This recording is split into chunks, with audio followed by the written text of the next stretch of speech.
ദൈവനാമത്തിന് മഹത്വം ഉണ്ടാകട്ടെ. വെളിപ്പാട് പുസ്തകത്തിന്റെ പഠനത്തിലാണ് നാം. ഇന്ന് 10-ാം അധ്യായം നാം ആരംഭിക്കുകയാണ്. ഈ 10-ാം അധ്യായത്തിന്റെ 1-ാം വാക്യം മുതൽ 11-ാം അധ്യായത്തിന്റെ 14 വരെയുള്ള വാക്യങ്ങൾ ഇനിയും നടക്കാനുള്ളതായിരിക്കുന്ന ചില പ്രധാന സംഭവങ്ങളുടെ ഒരു ആമുഖമായിട്ടാണ്, മുഖവുരയായിട്ടാണ് ഇരിക്കുന്നത്. അതുകൊണ്ട് ഇത് മനസ്സിലാക്കുന്നത് ഇനിയും തുടർന്നുള്ള കാര്യങ്ങൾ മനസ്സിലാക്കുവാൻ നമുക്ക് ഏറെ സഹായകരമാണ്. നമുക്കറിയാം, 6 മുദ്രകളുടെ ശിക്ഷാവിധിക്ക് ശേഷം 7-ാമത്തെ അധ്യായം കാഹളങ്ങളുടെ ശിക്ഷാവിധിക്ക് ഒരു മുഖവുരയായിട്ടാണ് ഇരുന്നത്. 7-ാമത്തെ മുദ്ര ഈ ശിക്ഷാവിധികളെ അവതരിപ്പിക്കുകയും ചെയ്തു. അതുപോലെ വെളിപ്പാട് പുസ്തകം 10-ാം അധ്യായം അതിന്റെ 1 മുതൽ 11-14 വരെയുള്ള വേദഭാഗങ്ങൾ ക്രോധ കലശങ്ങളുടെ ശിക്ഷാവിധിക്കുള്ള ഒരു മുഖവുരയാണ്. മഹാപീഡന കാലത്തിന്റെ മധ്യത്തിൽ നിലനിൽക്കുന്ന സ്ഥിതിവിശേഷങ്ങളെ ഈ അധ്യായത്തിൽ വിവരിക്കുന്നുണ്ട്. 7-ാം കാഹളം ക്രോധകലശങ്ങളുടെ ശിക്ഷാവിധിയെ അവതരിപ്പിക്കുകയാണ് ചെയ്യുന്നത്. 10-ാം അധ്യായം ആരംഭിക്കുന്നത് ബലവാനായ ഒരു ദൂതനെ കാണിച്ചുകൊണ്ടാണ്.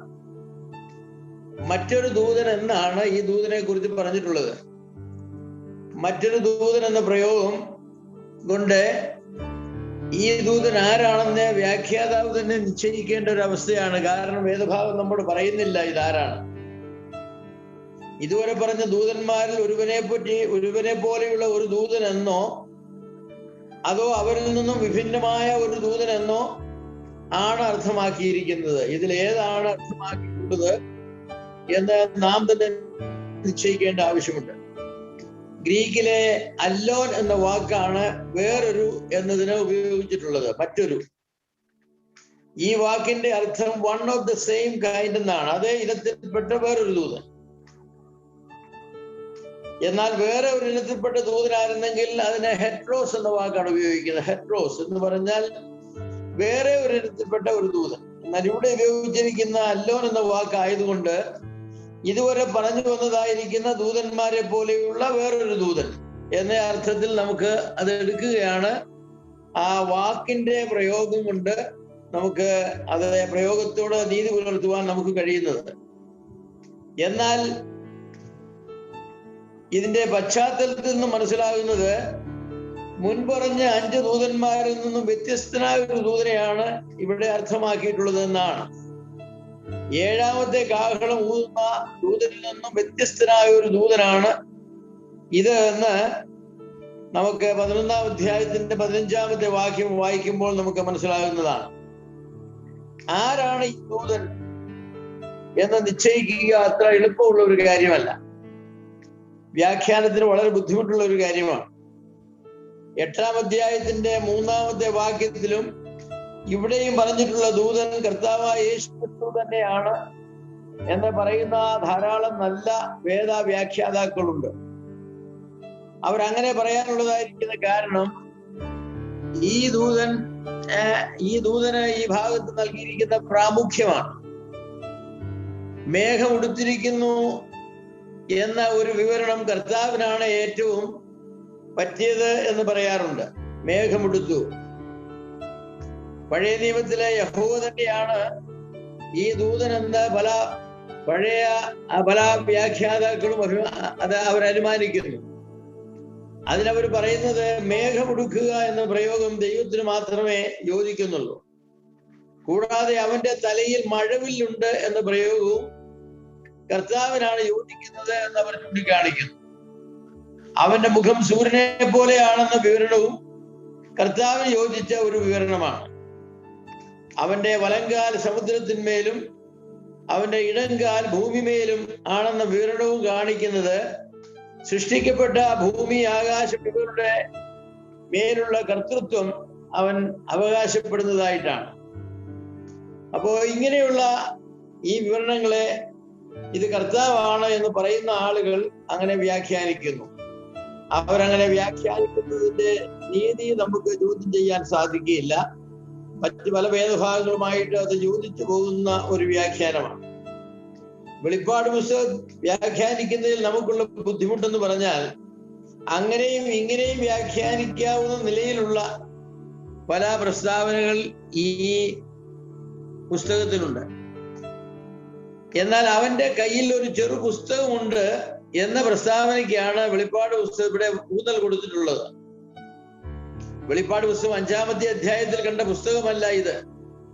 കാരണം ഇവിടെ കാണുന്ന പുസ്തകം തികച്ചും വ്യത്യസ്തമാണ്. വെളിപ്പാട് പുസ്തകത്തിൽ ഒരിടത്തും ഈ പുസ്തകത്തിന്റെ അസ്തിത്വത്തെ കുറിച്ച് യാതൊരു പരാമർശവുമില്ല. ഇങ്ങനൊരു പുസ്തകം ഉണ്ട് എന്ന് പറഞ്ഞതല്ലാതെ ഇതിന് പിന്നെ ക്രോസ് റെഫറൻസസ് ഒന്നുമില്ല. ഇതൊരു തുറന്ന പുസ്തകമാണ്. വെളിപ്പാട് 5-ലെ പുസ്തകം മുദ്രയിട്ടതാണ്. അത് തുറക്കുവാൻ യോഗ്യനായ ഒരാളെ കണ്ടു, നോക്കി, ആരെയും കാണാതെ കരഞ്ഞു. ഒടുവിൽ മൂപ്പന്മാരിൽ ഒരുവൻ പറഞ്ഞു, കർത്താവായ യേശു ക്രിസ്തു താൻ അത് തുറക്കാൻ യോഗ്യനാണെന്ന്. എന്നാൽ ഇവിടെ അപ്രകാരമുള്ളതായിരിക്കുന്ന പ്രസ്താവനകളുടെ അഭാവമുണ്ട്. കാരണം ഇത് ഒരു തുറന്ന പുസ്തകമാണ്. 5-ാം അധ്യായത്തിലെ 1-ാമത്തെ വാക്യത്തിൽ ചുരുൾ എന്നുള്ളതിന് ഗ്രീക്കിലെ ബിബ്ലിയോൻ എന്നാണ്. എന്നാൽ ഈ വേദഭാഗത്ത് ബിബ്ലിയോൻ എന്നല്ല, അതുമായി ബന്ധപ്പെട്ട വേറൊരു വാക്കാണെങ്കിലും ആ വാക്കല്ല. ബിബ്ലിയോൻ എന്ന് പറഞ്ഞാൽ ബൈബിൾ എന്നാണ്. എന്ന് പറഞ്ഞാൽ 5-ലെ പുസ്തകം എന്ന് പറയുന്നത് ദൈവവചനവുമായി ബന്ധപ്പെട്ടതാണ്. എന്നാൽ ഇവിടുത്തെ പുസ്തകം അതുമായി ബന്ധപ്പെട്ടതല്ല, ഇത് വേറൊരു പുസ്തകമാണ് എന്ന് വേദ പണ്ഡിതന്മാർ പറയാറുണ്ട്. ഈ ദൂതൻ കർത്താവല്ല എന്ന് പറയുന്ന ആളുകളുണ്ട്. അങ്ങനെ കരുതുന്ന ധാരാളം നല്ല വേദ പണ്ഡിതന്മാരുണ്ട്. ഒരുപക്ഷെ അതാണ് കുറച്ചുകൂടി ശരിയെന്ന് എനിക്ക് തോന്നാറുണ്ട്. ഇത് കർത്താവല്ല എന്ന് പറയുന്നതാണ്. ഒന്നാമത് മറ്റൊരു ദൂതൻ എന്നതിന് അല്ലോൻ ആംഗലോ എന്ന പ്രയോഗമാണെന്ന് ഞാൻ പറഞ്ഞു. ആ പ്രയോഗം കർത്താവിന് വേണ്ടി ഉപയോഗിക്കില്ല. ധാരാളം ദൂതന്മാരെ പറ്റി പറഞ്ഞിട്ട് മറ്റൊരു ദൂതൻ എന്ന് പറഞ്ഞാൽ അവരെ പോലെയുള്ള ഒരു ദൂതൻ എന്നാണ്. അല്ലെ അങ്ങനെ പരിഭാഷ ചെയ്യാം. മുൻപ് പറഞ്ഞ ദൂതന്മാരെ പോലെയുള്ള ഒരു ദൂതൻ. കർത്താവിനെ കുറിച്ച് അങ്ങനെ പറയുവാനായിട്ട് നമുക്ക് സാധിക്കില്ലല്ലോ. മുൻപറഞ്ഞ ദൂതന്മാരുടെ ഗണത്തിൽപ്പെട്ട വേറൊരു ദൂതൻ എന്ന് പറയാനായിട്ട് നമുക്ക് സാധിക്കില്ല. അപ്പൊ അതുകൊണ്ട് അത് കർത്താവ് അല്ല എന്ന് പറയുകയാണ് കുറച്ചുകൂടെ ശരി എന്ന് പറയും. രണ്ടാമത്, കർത്താവിനെ ഒരു ദൂതൻ എന്ന പുതിയ നിയമത്തിൽ ഒരിടത്തും വിളിച്ചിട്ടില്ല. പഴയ നിയമത്തിൽ കർത്താവിനെ ദൂതൻ എന്ന് വിളിച്ചിട്ടുണ്ട്. എന്നാൽ കർത്താവിന് ജഡധാരണം ചെയ്ത ഭൂമിയിൽ വന്ന് മരിച്ചു ഉയർന്ന ശേഷം കർത്താവിനെ ഒരിടത്തും ഒരു ദൂതൻ എന്ന് പറഞ്ഞിട്ടില്ല. അപ്പൊ അതൊരു പഴയ നിയമ പ്രയോഗമാണ്. പുതിയ നിയമത്തിൽ കർത്താവിന് യോജിച്ച ഒരു പ്രയോഗമല്ല. ജഡധാരണ ശേഷം കർത്താവ് ദൂതനായി പ്രത്യക്ഷപ്പെട്ടിട്ടില്ല ഒരിടത്തും. ദൈവത്തിനുള്ള ചില സവിശേഷതകൾ ഈ ദൂതന് ആരോപിച്ചിട്ടുണ്ടെങ്കിലും അത് കർത്താവാണെന്ന് തെളിയിക്കുവാൻ മതിയായിരിക്കുന്ന ആരോപണങ്ങളല്ല.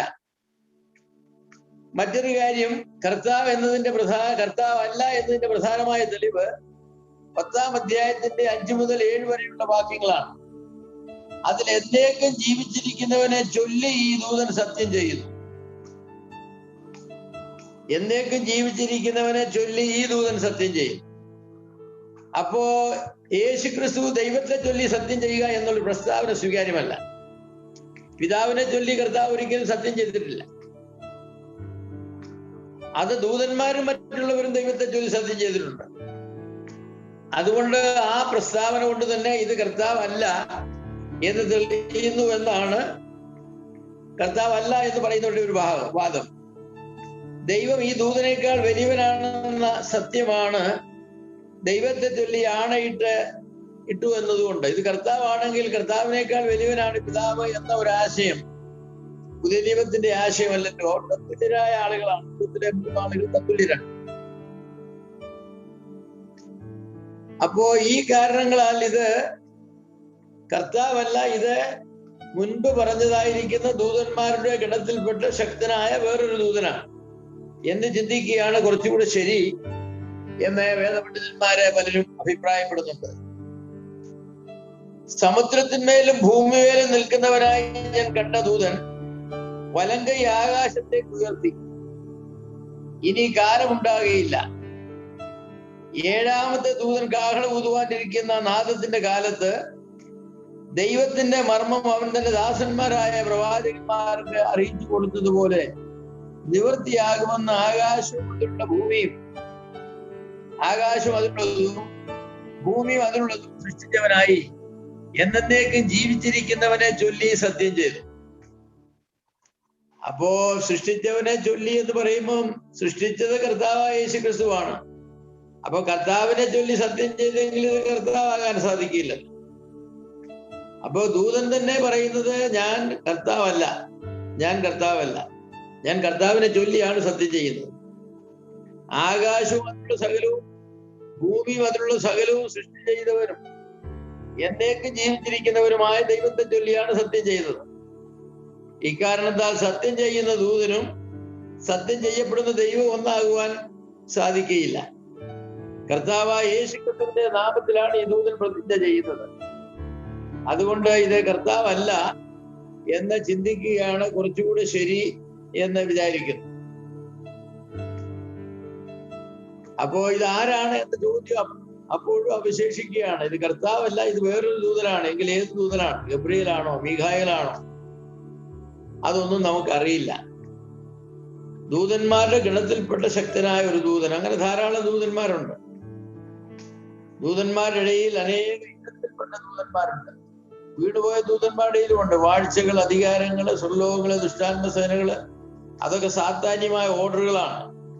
അതുപോലെ നല്ല ദൂതന്മാർക്കിടയിൽ തന്നെ സറാഫുകളുണ്ട്, കെരൂബുകളുണ്ട്, ശ്രേഷ്ഠ ദൂതന്മാരുണ്ട്, മറ്റേ ദൂതന്മാരുണ്ട്.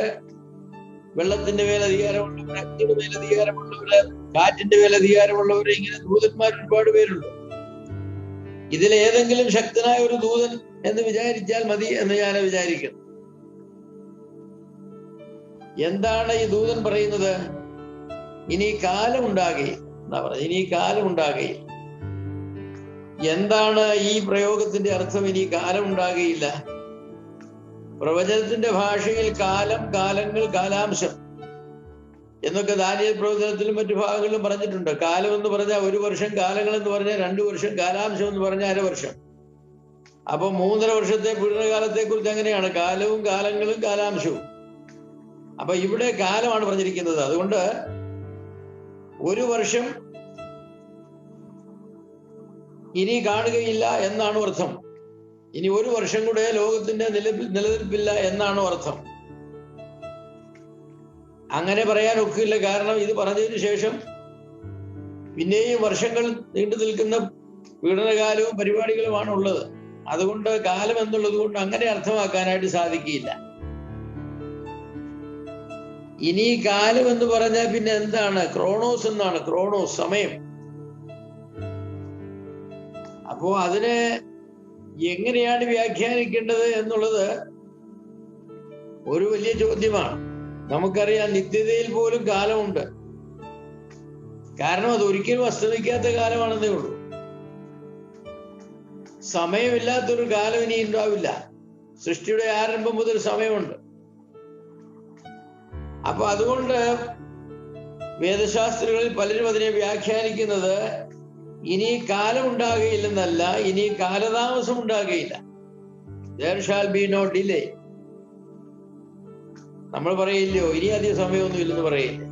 നമ്മൾ പറയാറുണ്ട് ഇനി അധികം സമയമൊന്നുമില്ല എന്ന് പറഞ്ഞാൽ കാലതാമസം ഉണ്ടാവില്ലെന്നാ. വളരെ വേഗം കാര്യങ്ങൾ നീങ്ങും. ഒരുപക്ഷെ ഇവിടെയും അർത്ഥമാക്കിയിട്ടുള്ളതാണ് ഇനി കാലതാമസം ഉണ്ടാവില്ല. പ്രവചന നിവൃത്തിയിൽ സംഭവങ്ങൾ ഒന്നൊന്നായിട്ട് മുന്നോട്ട് നീങ്ങുവാനായിട്ട് പോവുകയാണ്. അത് ദൈവവചനത്തിന്റെയും പ്രത്യേകിച്ച് പ്രവചനത്തിന്റെ ഒരു ഭാഷയാണ്. ഇനി താമസം ഉണ്ടാകുകയില്ല എന്നുള്ളത്. താമസിക്കാതെ കാര്യങ്ങൾ അങ്ങനെ വേഗം വേഗം നിവൃത്തിയാകുന്നതാണ്. ഇനി കാലം ഉണ്ടാകുകയില്ല. അതുകൊണ്ട് ആ നിലയിൽ അത് എടുക്കുന്നതാണ് നല്ലതെന്ന് തോന്നുന്നു. 1 വർഷം, 2 വർഷം, 1/2 വർഷം എന്നൊക്കെ പ്രവചനത്തിൽ പറഞ്ഞിട്ടുള്ളതായിരിക്കുന്ന ആ ഒരു ശൈലി വിട്ടിട്ട് ഇനി കാലതാമസം ഉണ്ടാകുകയില്ല എന്ന് ഈ പ്രയോഗത്തെ അങ്ങ് കണക്കാക്കിയാൽ മതി. ക്രോണോസ്, ഇനി സമയം ഉണ്ടാവില്ല, ഇനി സമയമില്ല. നമ്മൾ ചിലപ്പോൾ പല കാര്യങ്ങൾ ചെയ്തുകൊണ്ടിരിക്കുമ്പോൾ മറ്റാരെങ്കിലും പറയും ഇനി എനിക്ക് സമയം, ഇനി ഒട്ടും സമയമില്ല, സമയം വളരെ കഴിഞ്ഞു, പരിപാടി തീരാറായി, സമയമില്ല, ഇനി ഇതൊന്നും കേൾക്കാൻ സമയമില്ല, ഇതൊന്നും ചെയ്യാൻ സമയമില്ല എന്ന് പറയുന്നത് പോലെയാണ് ഇവിടെയും പറഞ്ഞത് എന്ന് വിചാരിച്ചാൽ നമുക്ക് പ്രശ്നമില്ല. അപ്പോ ഇനി കാലതാമസം ഉണ്ടാവുകയില്ല എന്ന അർത്ഥത്തിലാണ് ഇവിടെ ക്രോണോസ് എന്ന വാക്ക് ഉപയോഗിച്ചിരിക്കുന്നത് എന്ന് ഊഹിക്കാം. ദൈവത്തിന്റെ പരിപാടികൾ പൂർത്തിയാകുവാൻ ഇനി അധികം താമസമൊന്നുമില്ല. അത് പ്രവചനത്തിന്റെ ഒരു ഭാഷയാണ്. പല ഇടത്തും അത് പറഞ്ഞിട്ടുണ്ട്. ഇനി കാലതാമസം അധികമില്ല, സമയം അടുത്തിരിക്കുന്നു, ഇനി നീതി പ്രവർത്തിക്കട്ടെ, അഴുക്കായിരിക്കട്ടെ, സമയം കർത്താവിന്റെ വരവിലുള്ള സമയമായി. ഇനി ഒന്നും റെഡിയാകാനും ഇനി ഒന്നും ചേഞ്ച് ചെയ്യാനും നമുക്ക് സമയമില്ല. അപ്പൊ ഇവിടെ കാലം എന്ന് പറഞ്ഞിരിക്കുന്നത് ആ അർത്ഥത്തിലാണ് എന്ന് വിചാരിക്കുകയാണ് നല്ലത്. കാലതാമസമില്ല. ദൈവത്തിന്റെ മർമ്മം എന്നതുകൊണ്ട് എന്താണ് അർത്ഥമാക്കിയിരിക്കുന്നത് എന്നുള്ളതാണ് വേറെ വ്യാഖ്യാനിക്കാനുള്ളതായിരിക്കുന്ന ഒരു പ്രശ്നം. ഇവിടെ അങ്ങനെ ഒരു പ്രയോഗമുണ്ട്, ദൈവത്തിന്റെ മർമ്മം. എന്താണ് ഇവിടെ ഈ മർമ്മം എന്നുള്ളത് കൊണ്ട് അർത്ഥമാക്കിയിരിക്കുന്നത്? അപ്പോ മർമ്മം എന്ന് പറഞ്ഞിട്ട് പറയുന്നത് ദൈവത്തിന്റെ മർമ്മം എന്നുള്ളത് കൊണ്ട് പറയുന്ന പുതിയ നിയമത്തിൽ വിവിധ മർമ്മങ്ങളെ കുറിച്ച് പറഞ്ഞിട്ടുണ്ട്. അതിൽ ഏത് മർമ്മത്തെ കുറിച്ചാണ് ഇവിടെ പറഞ്ഞിരിക്കുന്നത്?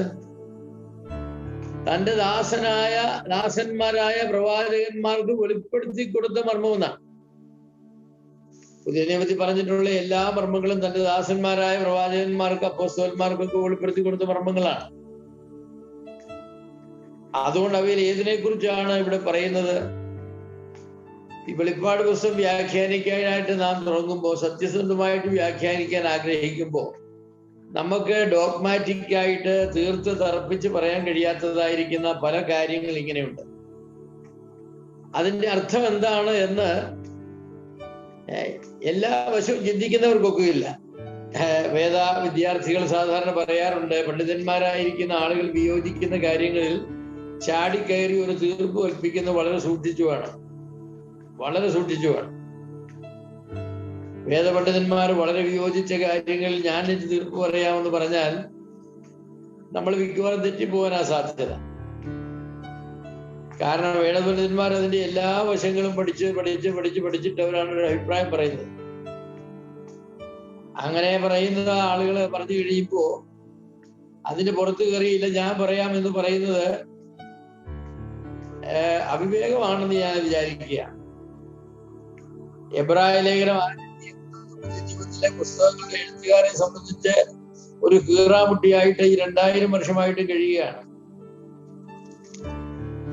പൗലോസ് എഴുതിയതാണ് എന്നും ബർന്നബാസ് എഴുതിയതാണെന്നും ഇങ്ങനെ പല ആളുകൾ എഴുതിയതാണ് എന്ന് അതേക്കുറിച്ച് വിചാരിക്കുന്ന ആളുകളുണ്ട്. പൗലോസ് എഴുതിയതാണ്.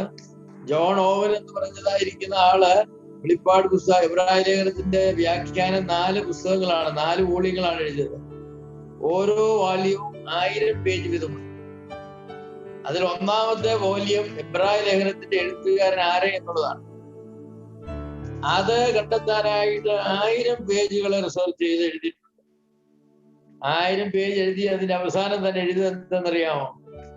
എബ്രായ ലേഖനം ആരെഴുതിയതാണ് എന്ന് തീർത്ത് പറയുവാനായിട്ട് സാധിക്കുകയില്ല. അപ്പൊ അത്രയും ജോണോവിനെ പോലെയുള്ള വലിയൊരു പണ്ഡിതൻ, അതിനേക്കാൾ ബൃഹത്തായ വ്യാഖ്യാന ഗ്രന്ഥം എബ്രായ ലേഖനത്തിനില്ല. 4000 പേജ്. അതിൽ 1000 പേജ് ഗ്രന്ഥകാരനെ കുറിച്ച് മാത്രം പറയാൻ, എന്നിട്ട് അതിന്റെ അന്ത്യത്തിൽ എഴുതിയിരിക്കുകയാണ് ഇതാരെഴുതി എന്ന് പറയുവാനായിട്ട് സാധ്യമല്ല. അത് സത്യസന്ധമായിരിക്കുന്ന ഒബ്സർവേഷൻ ആണ്. എല്ലാം പരിശോധിച്ച് നോക്കി. എബ്രായ ലേഖനത്തിന്റെ എഴുത്തുകാരെ കുറിച്ച് ലോകത്തിൽ ആരെങ്കിലും എന്തെങ്കിലും പറഞ്ഞിട്ടുണ്ടെങ്കിൽ അതെല്ലാം പഠിച്ച് വിശകലനം ചെയ്ത് നോക്കിയിട്ട് പറഞ്ഞു ഇതാരാണ് എഴുതിയെന്ന് പറയാനായിട്ട് സാധിക്കും. സത്യസന്ധരായിരിക്കുന്ന ആളുകൾക്ക് പല വിഷയങ്ങളെ കുറിച്ച് തീർപ്പ് കൽപ്പിക്കുവാനായിട്ട് സാധിക്കുകയില്ല. എന്നാൽ അങ്ങനെയൊന്നും വായിച്ചിട്ടില്ലാത്ത ആളുകൾക്ക് അഭിപ്രായം ചാടിക്കേറി പറയാൻ ഒരു പ്രയാസവുമില്ല. കാരണം അവർ ചിന്തിക്കുന്നത് മാത്രമേ ചിന്തിച്ചിട്ടുള്ളൂ. അതിനപ്പുറത്തൊന്നും ചിന്തിച്ചിട്ടില്ല. അതിനപ്പുറത്തെന്തെങ്കിലും ഉണ്ടെന്നും അവർ വിചാരിക്കുന്നില്ല. അപ്പൊ ഈ വെളിപ്പാട് പുസ്തകം 10-11 അധ്യായങ്ങളുടെ വ്യാഖ്യാനം വലിയ പ്രയാസമാണ്. അതിന് കാരണം ഇതുപോലെയുള്ള പല ചോദ്യങ്ങളാണ് ഇവിടെ ഉള്ളത്. ഏത് വശത്തോട്ട് തിരിഞ്ഞാലും കുറെ ന്യായങ്ങളും കുറെ ന്യായരഹിതങ്ങളായിരിക്കുന്ന കാര്യങ്ങൾ കാണും, എതിർന്യായങ്ങളും കാണും. അപ്പോ ഇവിടെ ഈ മർമ്മം എന്ന് പറഞ്ഞ ഏത് വിഷയത്തെ കുറിച്ചാണ് എന്നുള്ളത് അങ്ങനെയുള്ള ഒരു കീറാമുട്ടിയായിട്ടാണ് ഇരിക്കുന്നത്. ഇത് ദൈവത്തെ കുറിച്ചുള്ള മർമ്മങ്ങളാണ് എന്ന് പറയുന്ന പണ്ഡിതന്മാരുണ്ട്. ദൈവത്തിന്റെ അസ്തിത്വം, ദൈവത്തിന്റെ അഭേദ്യ ഗുണങ്ങൾ, ദൈവത്തിന്റെ സാരാംശം, ദൈവത്തിന്റെ പ്രവർത്തനങ്ങൾ മുതലായവയെ കുറിച്ചുള്ള വെളിപ്പാടുകളെ കുറിച്ചാണ് പറയുന്നത്. പക്ഷെ അങ്ങനെ പറയാനായിട്ട് ആ ഭാഗത്തൊന്നുമില്ല, സൂചനയൊന്നുമില്ല. മർമ്മം എന്നൊരു വാക്ക് മാത്രമേ ഉള്ളൂ. മറ്റ് ചിലർ ഇത് രക്ഷയെക്കുറിച്ച് ദൈവം നൽകിയിട്ടുള്ള വെളിപ്പാടുകളെ കുറിച്ചാണ് പറയുന്നത്, രക്ഷ എന്ന ഉപദേശത്തെ കുറിച്ച്. ദൈവം തന്റെ പുത്രനെ ജഡം ധരിച്ചവനായി ഈ ഭൂമിയിലേക്ക് അയച്ചു, അതൊരു മർമ്മമാണ്. അവന് ലോകത്തിന്റെ പാപത്തിന് വേണ്ടി പ്രതിപുരുഷയാഗമായി കാൽവരിയിൽ അർപ്പിക്കപ്പെട്ടു. 3-ാം ദിവസം ഉയർത്തെഴുന്നേറ്റു. പുത്രൻ വിശ്വസിക്കുന്നവന് ദാനമായി നിത്യജീവൻ കിട്ടുന്നു. ഇതൊക്കെ ദൈവത്തിന്റെ വചനം ബുദ്ധിമുട്ടിൽ വെളിപ്പെടുത്തിയിരിക്കുന്ന മർമ്മങ്ങളാണ്. എല്ലാത്തിനെയും മർമ്മം എന്ന് പറഞ്ഞിട്ടില്ലെങ്കിലും ഇത് പലതും അങ്ങനെ പറഞ്ഞിട്ടുണ്ട്. അപ്പോ എന്താണ് ഈ മർമ്മമെന്ന് അസന്നിഗ്ധമായിട്ട് പറയുവാനായിട്ട് നമുക്ക് പ്രയാസമാണ്. എങ്കിലും നല്ലൊരു ഭാഗം ആളുകൾ സുവിശേഷത്തെ കുറിച്ചാണ് പറയുന്നത് എന്ന് പറയാറും ചിന്തിക്കാറുമുണ്ട്. അങ്ങനെ ചിന്തിക്കുന്നതിൽ അപാകതയില്ല. പക്ഷെ അങ്ങനെ തന്നെയാണ് എന്ന് നാം തറപ്പിച്ച് ആണയിട്ട് പറയാതിരുന്നാൽ മതി. നമ്മുടെ അഭിപ്രായങ്ങളോട് വിയോജിക്കുന്നവർക്ക് അവർക്ക് അങ്ങനെ പറയാനുള്ള ന്യായം അവർക്കുണ്ട് എന്ന് നാം സമ്മതിച്ചു കൊടുക്കണം. അല്ലെങ്കിൽ നാം തീർച്ചയായിട്ടും പരാജിതരായി തീരുമെന്നുള്ള സംശയമില്ല. ഈ 10-ാം അധ്യായത്തിന്റെ 8 മുതൽ 11 വരെയുള്ള വാക്യങ്ങൾ നമുക്ക് വായിക്കാം. ഞാൻ സ്വർഗത്തിൽ നിന്ന് കേട്ട ശബ്ദം പിന്നെയും എന്നോട് സംസാരിച്ചു. നീ ചെന്ന് സമുദ്രത്തിന്മേലും ഭൂമിയിന്മേലും നിൽക്കുന്ന ദൂതന്റെ കയ്യിൽ തുറന്നിരിക്കുന്ന പുസ്തകം വാങ്ങുക എന്ന് കൽപ്പിച്ചു. ഞാൻ ദൂതന്റെ അടുക്കൽ ചെന്നു ആ ചെറു പുസ്തകം തരുവാൻ പറഞ്ഞു. അവൻ എന്നോട്, നീ ഇത് വാങ്ങി തിന്നുക, അത് നിന്റെ വയറിനെ കയ്പാക്കും, എങ്കിലും വായിൽ തേൻ പോലെ മധുരിക്കുമെന്ന് പറഞ്ഞു. ഞാൻ ദൂതന്റെ കയ്യിൽ നിന്ന് ചെറുപുസ്തകം വാങ്ങി തിന്നു. അത് എന്റെ വായിൽ തേൻ പോലെ മധുരമായിരുന്നു. തിന്നു കഴിഞ്ഞപ്പോൾ എന്റെ വയറ് കഴിച്ചുപോയി. അവൻ എന്നോട്, നീ ഇനിയും അനേകം വംശങ്ങളെയും ജാതികളെയും ഭാഷകളെയും രാജാക്കന്മാരെയും കുറിച്ച് പ്രവചിക്കേണ്ടി വരും എന്ന് പറഞ്ഞു. ഇവിടെ ആ മറ്റൊരു ദൂതന്റെ ശബ്ദം യോഹന്നാൻ കേൾക്കുകയാണ്. ഈ ശബ്ദം 4-ാം അധ്യായത്തിന്റെ 1-ാമത്തെ വാക്യത്തിൽ യോഹന്നാനോട് സംസാരിച്ച ദൂതന്റെ ശബ്ദവുമായി ഏതാണ്ട് ഒത്തുവരുന്നു. ഇവിടെ കയറി വരിക എന്ന് പറഞ്ഞ ആ ശബ്ദവുമായിട്ട് ഒത്തുവരുന്നു. ഈ ശബ്ദം യോഹന്നാനോട് എന്താ പറയുന്നത്? ഒരു പ്രത്യേക ദൂതന്റെ അടുക്കൽ നീ ചെല്ലണം. ആ ദൂതന്റെ കയ്യിൽ ഒരു ചെറു പുസ്തകമുണ്ട്, അത് വാങ്ങി നീ തിന്നണമെന്നാണ് പറയുന്നത്. പ്രവചനത്തിൽ അനേക പുസ്തകങ്ങളുണ്ട്. ബൈബിളൊക്കെ വായിക്കുമ്പോൾ അങ്ങനെയുണ്ട് പുസ്തകങ്ങൾ. ഇത് 3-ാമത്തെ പ്രാവശ്യമാണ് ഇവിടെ കടലിന്മേലും കരയിന്മേലും നിൽക്കുന്ന ഒരു ദൂതൻ പ്രത്യക്ഷനാകുന്നത്. 3-ാമത്തെ സന്ദർഭമാണ്. ഈ 3 സന്ദർഭങ്ങളിലും കടലാണ് ആദ്യം പറഞ്ഞിട്ടുള്ളത്. എന്നാൽ ഇനിയും പറയാൻ പോകുന്ന 4 സന്ദർഭങ്ങളുണ്ട്. 5-ാം അധ്യായത്തിന്റെ 13-ാമത്തെ വാക്യം, 7-ാം അധ്യായത്തിന്റെ 1 മുതൽ 3 വരെയുള്ള വാക്യങ്ങൾ, 12-ാം അധ്യായത്തിന്റെ 12-ാം വാക്യം, 14-ാം അധ്യായത്തിന്റെ 7-ാം വാക്യം. ഈ 4 വേദഭാഗങ്ങളിലും അവിടെ കരയാണ് ആദ്യം വരുന്നത്. എന്നാൽ ഇപ്പൊ പറഞ്ഞ 3 വേദഭാഗങ്ങളിലും കടലാണ് ആദ്യം വരുന്നത്. അപ്പോ പണ്ഡിതന്മാരുടെ ഇടയിൽ അത് ഒരു വിവാദ വിഷയമാണ്. എന്തുകൊണ്ട് കടലും കരയുമാണ്, കരയും കടലുമല്ല? വേറെ ആരും പറയാം, അതേക്കുറിച്ചൊക്കെ എന്നെ പറയാനാ.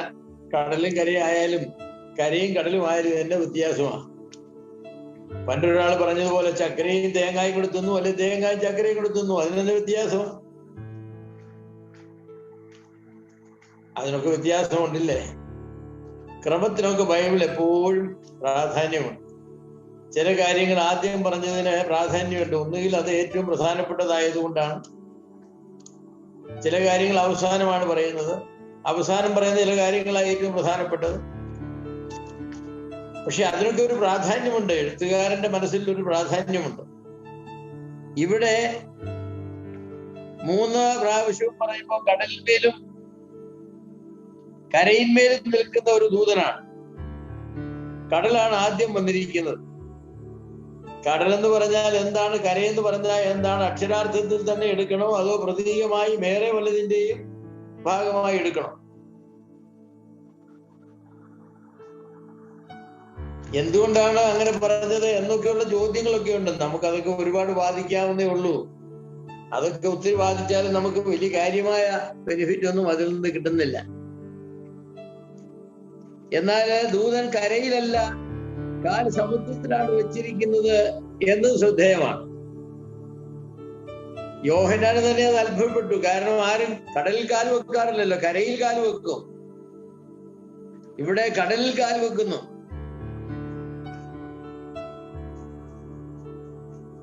ഒരു കാര്യം ഏതായാലും സമ്മതിക്കാം, ഭൂമിയുടെ മേലും കടലിന്റെ മേലുമുള്ള ദൈവത്തിന്റെ അധികാരത്തെ വെളിപ്പെടുത്തുന്ന ഒരു പ്രയോഗമായിട്ട് അത് ഇരുന്നാൽ മതി. ബൈബിൾ ഒരുപാട് സ്ഥലങ്ങളിൽ കർത്താവ് പറഞ്ഞു, നിന്റെ കാൽ ചവിട്ടുന്നതൊക്കെ ഞാൻ നിനക്ക് തരും. ദൈവം അബ്രഹാമിനോട് അങ്ങനെ പറഞ്ഞത്. നിനകെ കുറുകെ നടക്കുക, നിന്റെ കാൽ ചവിട്ടുന്നത്, തുള്ളൻകാൽ ചവിട്ടുന്നതൊക്കെ ഞാൻ നിനക്ക് തരും. അതുപോലെ വേറെ ചിലടത്ത് പറഞ്ഞു, സെയ്യപ്പെടുന്ന ഞാൻ ഏശാവിന് കൊടുത്തിരിക്കുന്നു, ഒരു കാൽ വെക്കാൻ നിനക്ക് അവിടെ സ്ഥലം തരുന്നു. അപ്പൊ ഈ കാൽ വെക്കുക എന്ന് പറഞ്ഞാൽ അധികാരം, ഉടമസ്ഥാവകാശം എന്നൊക്കെയുള്ളതായിരിക്കുന്ന അർത്ഥത്തിലാണ്. ദൈവത്തിന്റെ ന്യായവിധികൾ കരയെ സംബന്ധിച്ചാണോ കടലിനെ സംബന്ധിച്ചാണോ? ചിലപ്പോ കരയിലാണ് ന്യായം, ചിലപ്പോ കടലിലാണ് ന്യായം. ഇതൊക്കെ മുന്നിൽ കണ്ടുകൊണ്ടായിരിക്കാം ഇങ്ങനെയുള്ള പ്രസ്താവനകളെന്ന് നമുക്ക് വിചാരിക്കാം. ഏതായാലും അത് രസകരമായിരിക്കുന്ന കാര്യമായിട്ട് തന്നെയാണ് ഇരിക്കുന്നത്. ദൈവത്തിന് കരയിലും കടലിലും പൂർണ്ണമായിരിക്കുന്ന അധികാരമുണ്ട് എന്ന് നമ്മൾ അങ്ങ് സമ്മതിക്കുക.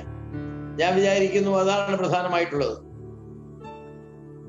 തന്നോട് കൽപ്പിച്ചതായിരിക്കുന്ന വാക്കുകൾ പോലെ തന്നെ യോഹന്നാൻ ദൂതന്റെ അടുത്തെത്തി പുസ്തകം ചോദിക്കുന്നു. എന്നിട്ട് പുസ്തകം അവന്റെ കയ്യിൽ കൊടുത്തിട്ട് ദൂതൻ ചില കാര്യങ്ങൾ പറയുന്നു. അത് തിന്നാൻ പറയുന്നു. തിന്നുവാനുള്ള ഒരു ആജ്ഞയാണ് ദൂതൻ നൽകിയത്. എന്നിട്ട് പറഞ്ഞു, എന്നാൽ അത് നിന്റെ ഉദരത്തെ കൈപ്പുള്ളതാക്കും എന്നും പറഞ്ഞു. നിന്റെ ഉദരത്തെ കയ്പിക്കും എന്നൊരു മുന്നറിയിപ്പ് നൽകി. വായിൽ അത് മധുരമായിരിക്കും, പക്ഷേ അതിന്റെ ഉദരത്തിൽ ചെന്ന് കഴിഞ്ഞാൽ കയ്പാകും. 10ാമത്തെ വാക്യത്തിൽ യോഹന്നാന്റെ അനുസരണത്തെ കുറിക്കുന്നു. ആ പുസ്തകം വാങ്ങി തിന്നുന്നു. ദൂതൻ പറഞ്ഞതുപോലെ ആ പുസ്തകം വാങ്ങി തിന്നുന്നു. ഭക്തന്മാരുടെ അനുസരണം എന്നെ എപ്പോഴും അതിശയിപ്പിക്കുന്നതാണ്. ഭക്തന്മാരുടെ അനുസരണം. വിശുദ്ധ ബൈബിൾ നാം വായിക്കുമ്പോൾ അനുസരണക്കേട് കൊണ്ട് സംഭവിച്ച ദോഷങ്ങളേ ഉള്ളൂ ഈ ഭൂമിയിൽ, അല്ലേ? ലൂസിഫർ ആണെങ്കിലും അനുസരണക്കേട് കൊണ്ട് സംഭവിച്ചതാണ്. ആദഹവുമാർക്കും അനുസരണക്കേട് കൊണ്ട് സംഭവിച്ചതാണ്. കയീൻ അവനും അനുസരണക്കേട് കൊണ്ട് സംഭവിച്ചതാണ്. പാപത്തിനുള്ളത് നിന്റെ വാതിൽക്കൽ കിടക്കുന്നു എന്ന് പറഞ്ഞു, പക്ഷേ അവൻ അനുസരിച്ചില്ല. 120 വർഷം ദൈവം നോഹയുടെ കാലത്ത് ജനത്തിന് മുന്നറിയിപ്പ് കൊടുത്തു, അവരനുസരിച്ചില്ല. ശൗൽ രാജാവ് അനുസരിച്ചില്ല. ലോകത്തിൽ ആർക്കെങ്കിലും ദോഷങ്ങൾ വന്നിട്ടുണ്ടെങ്കിൽ അത് അനുഗ്രഹക്കുറവ് കൊണ്ടാണ്, അത് അനുസരണക്കുറവ് കൊണ്ടാണ്. അനുസരണം അനുഗ്രഹത്തിന്റെ വഴിയാണ്. എന്റെ പ്രിയമുള്ളവർ,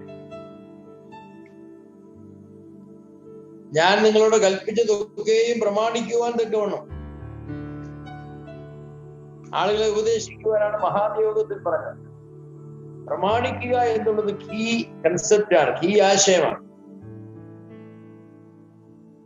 ദൈവം മോശ മുഖാന്തരം യോശുവോട് പറഞ്ഞതാണ്, ന്യായപ്രമാണത്തിന്റെ നിന്ന് നീ ഇടത്തോട്ടോ വലത്തോട്ടോ ഒരു വള്ളി പുള്ളിക്ക് വ്യത്യാസം വരുത്താതെ പോണം. പുറപ്പാട് പുസ്തകം എന്നെ അതിശയിപ്പിക്കുന്ന ഒരു പുസ്തകമാണ്. കാരണം സമാഗമന കൂടാരത്തിന്റെ പണിയെ കുറിച്ച് പുറപ്പാട് പുസ്തകം, ലേവ്യ പുസ്തകം, ഈ പുസ്തകങ്ങളിൽ പറയുമ്പോ ദൈവം മോശയോട് കൽപ്പിച്ചതുപോലെ അവൻ ചെയ്തു, കൽപ്പിച്ചതുപോലെ അവൻ ചെയ്തു, കൽപ്പിച്ചതുപോലെ അവൻ ചെയ്തു എന്ന പ്രയോഗം എത്ര പ്രാവശ്യമാണ് ആവർത്തിച്ച് പറഞ്ഞിരിക്കുന്നത്. എന്നാൽ കൽപ്പിച്ചതുപോലെ ഒരു പ്രാവശ്യം ആ വലിയ മനുഷ്യൻ ചെയ്തില്ല. അത് പാറയോട് കൽപ്പിക്കാൻ പറഞ്ഞു വെള്ളത്തിന് വേണ്ടി, അവൻ അതിന് പകരം പാറയെ അടിച്ചു. മോശയുടെ ജീവിതത്തിന്റെ പരാജയം അവിടെ സംഭവിച്ചു. ദൈവം എന്ത് പറഞ്ഞാലും നമ്മുടെ യുക്തിക്ക് അത് ചേരുവെങ്കിലും ചേരുകയില്ലെങ്കിലും, വൈകാരികമായി നമുക്കത് അംഗീകരിക്കാമെങ്കിലും അംഗീകരിക്കില്ലെങ്കിലും നാം അത് ചെയ്യുക. ദൈവം ഫറവോനോട് എത്ര പ്രാവശ്യം മോശ മുഖാന്തരം പറഞ്ഞു, എന്റെ ജനത്തെ വിട്ടയക്കുക, എന്റെ ജനത്തെ വിട്ടയക്കുക. അവനതനുസരിച്ചില്ല. അവസാനം ചെങ്കടലിൽ വന്ന് അവൻ നശിക്കേണ്ടതായിട്ട് വന്നു. ശപഥാപ്രാർപ്പിത വസ്തുക്കൾ ഒന്നും എടുക്കരുത് എന്ന് ദൈവം യോശുവ മുഖാന്തരം ഇസ്രായേൽ ജനത്തോട് കൽപ്പിച്ചിരുന്നു. എന്നാൽ ആഖാൻ എന്ന് പറഞ്ഞ ഒരു മനുഷ്യൻ ശപഥാപ്രാർപ്പിത വസ്തുക്കളിൽ നിന്നും ചിലത് മോഷ്ടിച്ചെടുത്ത് അവന്റെ കൂടാരത്തിൽ കൊണ്ട് കുഴിച്ചിട്ടു. അതിന്റെ അന്ത്യം നമുക്കറിയാം. ഹായോടുള്ള യുദ്ധത്തിൽ ഇസ്രായേൽ മക്കൾ തോറ്റു എന്ന് മാത്രമല്ല, ആഖാന്റെ കുടുംബം മുഴുവനും അവന്റെ വസ്തുക്കൾ പോലും കല്ലെറിഞ്ഞ ആഖോർ താഴ്വരയിൽ അവരുടെ ശവക്കുഴി കാണേണ്ടത് ഇടയായിട്ട് വന്നു. അതെ, അനുസരണം അനുഗ്രഹത്തിന് കാരണമാണ്. ഇവിടെ ഈ ദൂതൻ പറഞ്ഞതുപോലെ യോഹന്നാൻ ചെയ്തു. ചെല്ലുക, ദൂതന്റെ കയ്യിലെ പുസ്തകം വാങ്ങുക. അവൻ ചെന്നു, ദൂതൻ പുസ്തകം കൊടുത്തു, നീ തിന്നുക എന്ന് പറഞ്ഞു. അത് തിന്നു.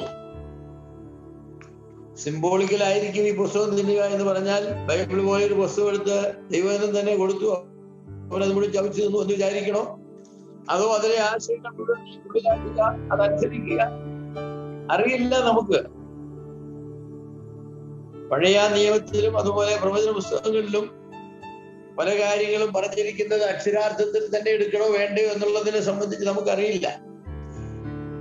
ഏതായാലും യോഹന്നാൻ അതനുസരിച്ചു എന്നുള്ളത് വളരെ മനോഹരമായിരിക്കുന്ന ഒരു കാര്യമാണ്.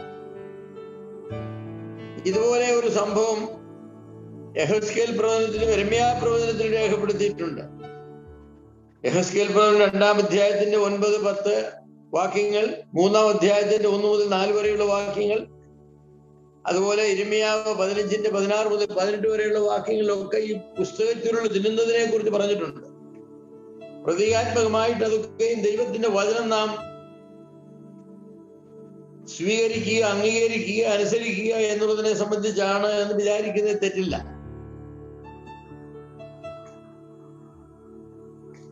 അനുസരിച്ച് കഴിഞ്ഞപ്പോ ദൂതൻ യോഹന്നാനോട് പറയുന്ന ഒരു കാര്യമുണ്ട്.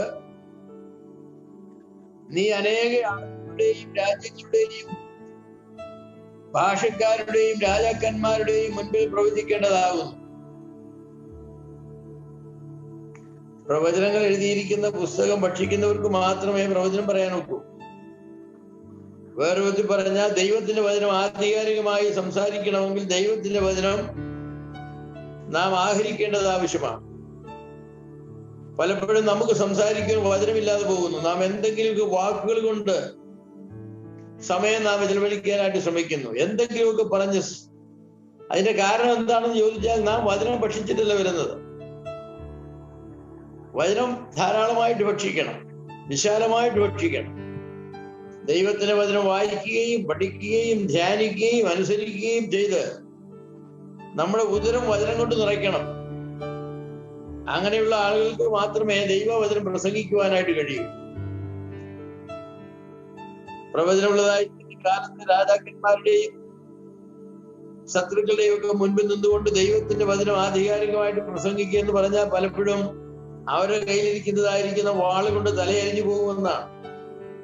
എന്നാൽ അങ്ങനെയുള്ള സന്ദർഭങ്ങളിൽ പോലും ധൈര്യമായിട്ട് ദൈവത്തിന്റെ വചനം പറയുവാൻ കഴിയുന്നത് ദൈവത്തിന്റെ വചനവുമായിട്ട് അവർ താതാത്മ്യം പ്രാപിച്ചു എന്നുള്ളത് കൊണ്ടാണ്. ദൈവവചനം അവരും തമ്മിൽ താതാത്മ്യം പ്രാപിച്ചു, അവർ അതുപോലെ അത് ഭക്ഷിച്ചു. നമുക്കറിയാമല്ലോ, നന്നായി ഭക്ഷിക്കുന്ന ആളുകൾക്കല്ലേ ഉള്ളൂ ആരോഗ്യം. പട്ടിണി കിടക്കുന്നവർക്ക് എന്ത് ആരോഗ്യമാണ്? എന്നാൽ ആഹാരം നന്നായി ഭക്ഷിച്ചവർക്ക് ജോലി ചെയ്യാനുള്ളതായിരിക്കുന്ന ആരോഗ്യമുണ്ട്. എന്റെ അപ്പച്ചനൊരു ശീലം ഉണ്ടായിരുന്നു, നല്ലതാണോ അല്ലയോ എന്നറിയില്ല, ചില സന്ദർഭങ്ങളിൽ മാത്രം ഞാനത് കണ്ടിട്ടുണ്ട്. അപ്പച്ചനെ ജോലിക്കാരെ വീട്ടിൽ 10-15 ജോലിക്കാർ കാണും, പഴയ കൃഷിക്കാരല്ലേ. അപ്പച്ചൻ അധ്യാപകനായിരുന്നെങ്കിലും ഒരുപാട് വാഴയും ചേനയും കാച്ചിലും കപ്പയും ഒക്കെ ഇടുന്ന ആളാണ്. അപ്പോ ഈ ജോലിക്കാരോടിരുന്ന് അപ്പച്ചനും പ്രാതൽ കഴിക്കുന്നു. അപ്പൊ അപ്പച്ചനെ ഇവർ കഴിക്കുന്നത് നന്നായിട്ട് ശ്രദ്ധിക്കും. എന്നിട്ട് വൈകിട്ട് കൂലി കൊടുക്കുമ്പോൾ ചിലരോട് പറയും, നീ നാളെ വരണ്ടെന്ന് പറയും. എന്താ സാർ എന്ന് ചോദിക്കും. നീ ഉച്ചയ്ക്ക് ആഹാരം കഴിക്കുന്നത് ഞാൻ കണ്ടതാണ്, നീ വളരെ കുറച്ച് ആഹാരമേ കഴിച്ചുള്ളൂ. എടാ, ആഹാരം കഴിക്കാതെ എങ്ങനെയാ ജോലി ചെയ്യുന്നത്? ഞാൻ നിനക്ക് വൈകിട്ട് തരുന്ന കാശിന് മതിയായ ജോലി നീ ചെയ്യണമെങ്കിൽ ഉച്ചയ്ക്ക് നീ വയറു നിറച്ച് ആഹാരം കഴിക്കണം. അത് മറ്റാരും അങ്ങനെ പറഞ്ഞ് ഞാൻ കേട്ടിട്ടില്ല. അപ്പച്ചൻ അങ്ങനെ ഒന്ന് പ്രാവശ്യം പറഞ്ഞ് ഞാൻ കേട്ടിട്ടുണ്ട്. പക്ഷെ അതിലൊരു സത്യമുണ്ട്. ഇൻപുട്ടും ഔട്ട്പുട്ടും തമ്മിൽ ഒരു റേഷ്യോ ഉണ്ടല്ലോ, അകത്തേക്ക് പോകുന്നതും പുറത്തേക്ക് വരുന്നതുമായി. പഠിക്കുന്ന ഒരു കുട്ടിക്കല്ലേ ഉത്തരം എഴുതാൻ നോക്കും. പഠിക്കാത്ത കുട്ടികൾ എങ്ങനെയാ ഉത്തരം എഴുതുന്നത്? ഇപ്പൊ തന്നെ ഈ ഒളിമ്പിക്സിൽ ഒരുപാട് ആളുകള് ഇവിടുന്ന് മെഡൽ കിട്ടുമെന്ന പ്രതീക്ഷയോടുകൂടി അവിടെ പോയത്. വളരെ നിരാശാജനകമായിട്ട് അവർക്ക് പോയി. കാരണം എന്താണ്? അവരുടെ പ്രിപ്പറേഷൻ പോരാ എന്നുള്ളതാണ്. അവരെക്കാൾ നന്നായിട്ട് പരിശീലിച്ച് വന്ന ആളുകളാണ് മറ്റ് രാജ്യങ്ങളിൽ നിന്ന് വരുന്നത്. ഇത് കോമ്പറ്റീഷനാണ്. ഓരോരുത്തരും അവരവരുടെ ബെസ്റ്റാണ് എടുക്കുന്നത്. അത് ശാരീരിക ബെസ്റ്റ് മാത്രം പോരാ, വൈകാരികമായിട്ട് പലരും തോറ്റുപോയത് അവർ വൈകാരികമായിട്ട് അവർക്ക് പിടിച്ചു നിൽക്കാനായിട്ട് കഴിഞ്ഞില്ല. ടെൻഷൻ എന്ന് പറയും, ഭയങ്കര ടെൻഷനാണ്. അതിൽ പിടിച്ചു നിൽക്കാൻ കഴിയാത്ത ആളുകളുണ്ട്. അതുപോലെയാണ് ശുശ്രൂഷയിലും. ദൈവത്തിന് വേണ്ടി നാം സംസാരിക്കാനായിട്ട് നിൽക്കുമ്പോൾ ദൈവത്തിന്റെ വചനം നാം നന്നായിട്ട് ആഹരിച്ചിട്ടുണ്ടെങ്കിൽ മാത്രമേ നമുക്ക് നിൽക്കുവാനായിട്ട് കഴിയൂ. വിശ്വാസികൾക്ക് ശക്തിയും ബലവും തരുന്നത് ദൈവവചനമാണ്. ദൈവത്തിന്റെ ആത്മാവ് പ്രവർത്തിക്കുന്നത് ദൈവത്തിന്റെ വചനത്തിൽ കൂടെയാണ്. അപ്പോൾ ദൈവത്തിന്റെ വചനം നന്നായിട്ട് ഭക്ഷിച്ച പ്രവാചകന്മാർക്ക് ദൈവത്തിന്റെ വചനം നന്നായിട്ട് പ്രസംഗിക്കുവാനും തർജ്ജമ ചെയ്യുവാനും ശാസിക്കുവാനും ഒക്കെയുള്ളതായിരിക്കുന്ന ശക്തിയും ബലവും അവർക്ക് കിട്ടും. ഇത് വലിയ ഒരു സത്യമാണ്. അത് നാം ലാഘവത്തോടുകൂടെ എടുക്കരുത്.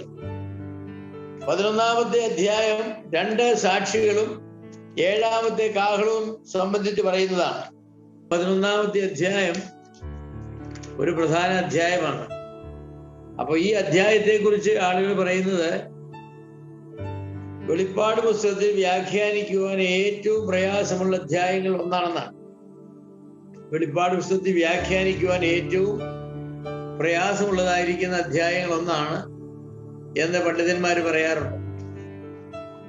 ആൽഫർഡ് എന്ന് പറയുന്ന ആളൊരു വലിയ വേദപണ്ഡിതനാണ്. അദ്ദേഹം അങ്ങനെയാണ് പറഞ്ഞത്. വെളിപ്പാട് പുസ്തക വ്യാഖ്യാനങ്ങളെ താരതമ്യം ചെയ്താൽ ഈ പുസ്തകത്തിൽ വ്യാഖ്യാനിക്കാൻ പ്രയാസമുള്ള പുസ്തകമാണ് എന്ന് നമുക്ക് മനസ്സിലാകുന്നതാണ്. ഈ വ്യാഖ്യാനത്തിലുള്ള പ്രധാന പ്രശ്നം എന്ന് പറഞ്ഞാൽ ഇവിടെ പറഞ്ഞിട്ടുള്ള എല്ലാ കാര്യങ്ങളെയും അക്ഷരാർത്ഥത്തിൽ എടുക്കണോ, അന്യാപദേശ വ്യാഖ്യാനം അലിഗോറിക്കലായിട്ട് എടുക്കണോ, അതോ പ്രതീകാത്മകമായി എടുക്കണോ? ഈ ഒരു ചോദ്യമാണ് ആദ്യം നിശ്ചയിക്കേണ്ടത്. അക്ഷരാർത്ഥത്തിൽ എടുക്കുന്നവരുടെ വ്യാഖ്യാനവും അന്യാപദേശ വ്യാഖ്യാനം പ്രകാരം എടുക്കുന്നവരുടെ വ്യാഖ്യാനവും പ്രതീകാത്മകങ്ങളായി എടുക്കുന്നവരുടെ വ്യാഖ്യാനവും തമ്മിൽ ഒരുപാട് വ്യത്യാസമുണ്ട്. രാവും പകലും പോലെയുള്ള വ്യത്യാസമുണ്ട്. അവരുടെ നിഗമനങ്ങൾ തികച്ചും വ്യത്യസ്തമാണ്. അപ്പോ അക്ഷരാർത്ഥത്തിൽ തന്നെ എടുത്താൽ വ്യാഖ്യാനത്തിന്റെ പ്രയാസം ഏറെ കുറയുമെന്ന് ഞാൻ പറയും. ഞാൻ അക്ഷരാർത്ഥ വ്യാഖ്യാനത്തിൽ വിശ്വസിക്കുന്ന ആളാണ്. അതിന്റെ അർത്ഥം എല്ലാ അക്ഷരാർത്ഥത്തിലെയും വ്യാഖ്യാനിക്കണമെന്ന് സാധിക്കുകയില്ല. എന്നാൽ അക്ഷരാർത്ഥ വ്യാഖ്യാനമാണ് ശരിയായ വ്യാഖ്യാനം. അതിന്റെ നിയമത്തിന്റെ പരിധിയിൽ നിന്നുകൊണ്ട് ഈ അധ്യായത്തെ നാം വ്യാഖ്യാനിച്ചാൽ നമുക്ക് ഒരുപാട് പ്രയാസം ഒഴിച്ചു കിട്ടുന്നതാണ്. അപ്പൊ അതിന് ഉദാഹരണം പറഞ്ഞാൽ 11-ാം അധ്യായത്തിന്റെ 8-ാമത്തെ വാക്യത്തിൽ ഒരു മഹാനഗരത്തെ കുറിച്ച് പറയുന്നുണ്ട്. ഈ മഹാനഗരം ഏതാണ്? സോദോം എന്നും മിസ്രയീം എന്നും ഒക്കെയുള്ള പ്രയോഗങ്ങളുണ്ട്. അപ്പൊ ഏത് നഗരത്തെ കുറിച്ചാണ് ഇത് പറഞ്ഞിട്ടുള്ളത് എന്നുള്ളത് വ്യാഖ്യാതാക്കളുടെ ഇടയിലുള്ള ഒരു പ്രശ്നമാണ്. അക്ഷരാർത്ഥ വ്യാഖ്യാനത്തിൽ എടുക്കുന്നവർ പറയും അത് യെരൂശലേമാണെന്ന് പറയും. അതുപോലെ ഒരു ഭൂകമ്പത്തെ കുറിച്ച് പറഞ്ഞിട്ടുണ്ട്. അത് അക്ഷരാർത്ഥത്തിൽ തന്നെ എടുക്കണോ? മരിച്ച 7000 പേരെന്നുള്ളതിന് 7000 തന്നെ എടുക്കണോ? അതോ വലിയൊരു സംഖ്യ എടുത്താൽ മതിയോ? 2 സാക്ഷികളെ അക്ഷരാർത്ഥത്തിൽ തന്നെ എടുക്കണോ? അവർ ചെയ്ത അതിശയങ്ങളെയൊക്കെ എങ്ങനെയാണ് എടുക്കേണ്ടത്? ആഴത്തിൽ നിന്ന് വന്ന മൃഗമെന്ന് പറഞ്ഞത് ആരാണ്? ഇങ്ങനെ ഒരുപാട് കാര്യങ്ങള് ഈ അധ്യായത്തിൽ നമുക്ക് വ്യാഖ്യാനത്തിന് പ്രശ്നമായിട്ടുണ്ട്. അപ്പൊ ഇന്ന് പഠിച്ചതായിരിക്കുന്ന ആ സത്യങ്ങൾ ദൈവം നമുക്ക് അനുഗ്രഹമാക്കി തീർക്കട്ടെ. ദൈവത്തിന്റെ വചനത്തെ സ്നേഹിക്കുകയും അതിനെ ഭക്ഷിക്കുകയും അത് നമ്മുടെ വയറ്റിൽ കുറച്ച് കയ്പൊക്കെ ഉണ്ടാക്കും എന്ന് പറഞ്ഞാൽ അതേ സത്യങ്ങൾ നാം മനസ്സിലാക്കുമ്പോൾ നമുക്ക് ചില ബുദ്ധിമുട്ടുകളൊക്കെ വരും. അത് നമുക്ക് ഒഴിവാക്കാനായിട്ട് സാധിക്കും. കാരണം ദൈവത്തിന്റെ വചനം ശാസനത്തിനും ഗുണീകരണത്തിനും നീതിയുടെ അഭ്യാസത്തിനും ഉപദേശത്തിനും ഒക്കെ പ്രയോജനമുള്ളതാണ്. അപ്പൊ ചില സമയങ്ങളിൽ ശാസനയും ഗുണീകരണവും ഒക്കെ കിട്ടുമ്പോൾ നമുക്ക് അല്പ പ്രയാസം വരും. അങ്ങനെയാണല്ലോ എബ്രായർക്ക് പറഞ്ഞിരിക്കുന്നത്. ബാലശിക്ഷകളൊന്നും അത് കിട്ടുന്ന സമയത്ത് സന്തോഷമല്ലല്ലോ. എന്നാൽ അതുകൊണ്ട് അഭ്യാസം തെഞ്ഞവർക്ക് അത് ഒരുപാട് ഗുണമായി തീരുമെന്നാ പറയാം. അതുപോലെയാണ് ദൈവത്തിന്റെ വചനം വായിക്കുകയും പഠിക്കുകയും അനുസരിക്കുകയും ചെയ്യുന്നവർ, അവർ അതിനുവേണ്ടി ഒരുങ്ങുമ്പോൾ അവർക്ക് അവരുടേതായ ബുദ്ധിമുട്ടുകളുണ്ട്. നമ്മുടെ താല്പര്യങ്ങൾക്ക് വിപരീതമാണ് ദൈവത്തിന്റെ താല്പര്യം പല വിഷയങ്ങളിലും. അതുകൊണ്ട് ദൈവം നമ്മളോട് കൽപ്പിക്കുന്ന കാര്യങ്ങൾ ചെയ്യുക എന്ന് പറഞ്ഞാൽ നമ്മുടെ താല്പര്യങ്ങളെ ബലികഴിക്കുക എന്നാണ്. അങ്ങനെ നമ്മുടെ താല്പര്യങ്ങളെ ബലികഴിക്കാൻ നമുക്ക് താല്പര്യം കാണുകയില്ല.